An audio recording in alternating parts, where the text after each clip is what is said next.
নমস্কাৰ মৰমৰ ছাত্ৰ-ছাত্ৰীসকল আজি আমি তোমালোকৰ বিজ্ঞানৰ নতুন পাঠ্যপুথিৰ অনুশীলনী প্ৰশ্নসমূহ আলোচনা কৰিব বিচাৰিছোঁ।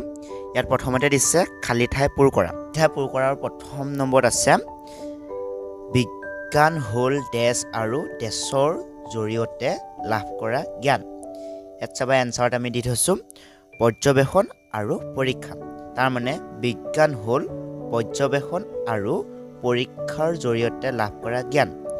দ্বিতীয়তে দিছে পৰ্যবেক্ষণ ডেছ আৰু পৰীক্ষাৰ এই পৰ্যায়কেইটাৰ সমষ্টিয়ে হ'ল বিজ্ঞানসন্মত পদ্ধতি। এনচাৰটো হ'ব আনুমানিক সিদ্ধান্ত। পৰ্যবেক্ষণ, আনুমানিক সিদ্ধান্ত আৰু পৰীক্ষাৰ এই পৰ্যায়কেইটাৰ সমষ্টিয়ে হ'ব বিজ্ঞানসন্মত পদ্ধতি। তৃতীয়তে দিছে ডেছৰ বাবে আমি খাদ্য খাওঁ, বৃদ্ধিৰ বাবে আমি খাদ্য খাওঁ। ২ নম্বৰ দিছে পাঞ্জাৱত মানুহে প্ৰধানকৈ ডেছ খায়, ৰুটি। পাঞ্জাৱত মানুহে প্ৰধানকৈ ৰুটি খায়। ই নম্বৰ দিছে কম্পাছত ডেছ থাকে, কম্পাছত চুম্বক থাকে। আমাৰ দ্বিতীয় প্ৰশ্নটো দিছে শুদ্ধ উত্তৰটো ৰাইট চিন দিয়া। এই নম্বৰ দিছে আমি সদায় স্বাস্থ্য ভালে ৰখা খাদ্য খাব লাগে। ৰাইট চিন দিবা এইটো। পানীৰ অবিহনে আমি জীয়াই থাকিব পাৰোঁ, যিটো অসম্ভৱ, গতিকে কাটন চিন। বৰষুণ হিচাপে পানী আকাশৰ পৰা মাটিত পৰে। ৰাইট চিন। পানী আকাশৰ পৰা বৰষুণ হিচাপে মাটিত পৰে। ২ নম্বৰ দিছে ওলমাই ৰখা চুম্বক এডাল সদায় পূবা পশ্চিমা হৈ থাকে। এইটো অসম্ভৱ। আমি জানো যে ওলমাই ৰখা চুম্বক এডাল সদায় উত্তৰ আৰু দক্ষিণ হিচাপে থাকে, গতিকে এইটো কাটন চিন দিবা। হিমালয়ৰ ওপৰৰ অংশ আৰু মেৰু অঞ্চলৰ বৰফে ঢাক খাই থাকে, যিটো সত্য, তুমি ৰাইট চিন দিবা। ৩ নম্বৰ কুৱেশ্যন চমু উত্তৰ দিয়া। ইয়াত তোমালোকে চাবা সদায় তোমালোকে কুৱেশ্যন এনচাৰটো সম্পূৰ্ণ বাক্যত দিবলৈ চেষ্টা কৰিবা। মহাকাশচাৰীয়ে মহাকাশত পৃথিৱীখনক কিহৰ নিচিনা দেখে?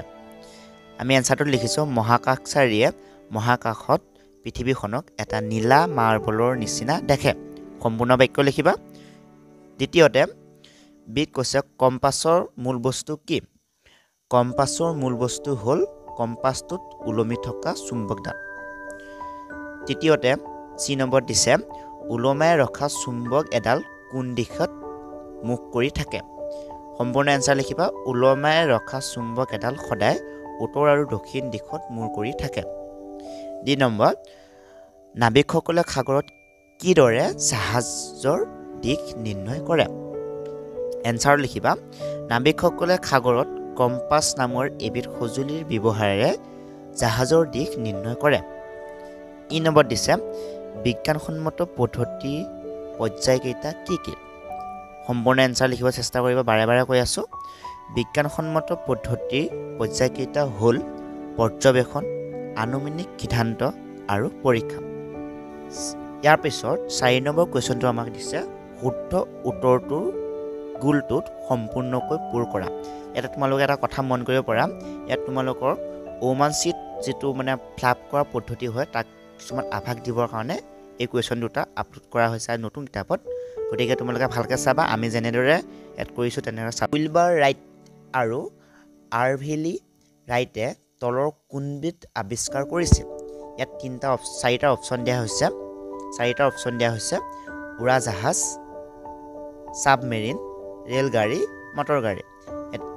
ABCD 4টা বক্স দিয়া হৈছে। তুমি এনচাৰত যিটো শুদ্ধ হয় লিখিছা, আমি ইয়াত কেনেদৰে সম্পূৰ্ণ গোল কৰিছোঁ, বাহিৰলৈ নিয়া নাই, তেনেদৰে কাষৰ বক্সবোৰৰ নলগাকৈ তুমি গোল কৰিব লাগিব। দ্বিতীয়তে দিছে তলৰ কোনটো কামত কম্পাছ ব্যৱহাৰ কৰা হয়? তাৰমানে এই দিছে দিশ নিৰ্ণয় কৰাত, গধুৰ বস্তু দাঙোতে, বস্তুৰ ওজন জুখিবৰ বাবে, ডিত বতাহৰ গতি জুখিবৰ বাবে। ইয়াত 4টা অপশ্যন ABCD। আমি জানো শুদ্ধটো এ, গতিকে শুদ্ধ এটোত তুমি সম্পূৰ্ণভাৱে ৰাউণ্ড চিন কৰিব লাগিব। 4টা কুৱেশ্যন এনচাৰ আছিল তোমালোকৰ পাঠ্যপুথিৰ প্ৰথম অধ্যায়ৰ কুৱেশ্যন। ইয়াত যদি কিবা নুবুজা থাকে তোমালোকে আমাৰ কমেণ্ট ছেকশ্যনত কমেণ্ট কৰি জনাব পাৰা, আৰু বুজি নোপোৱা কুৱেশ্যনটো কমেণ্ট কৰিবা, আমি দিবলৈ চেষ্টা কৰিম। আমি ইয়াৰ আগৰ ভিডিঅ'টোত এই পাঠটোৰ বিতংভাৱে আলোচনা কৰি থৈছোঁ তাত তোমালোকে চাই ল'ব পাৰা যদি কুৱেশ্যন আনচাৰখিনি ভাল লাগিল লাইক কৰিবা কমেণ্ট কৰিবা আৰু ছাবস্ক্ৰাইব কৰিবা ধন্যবাদ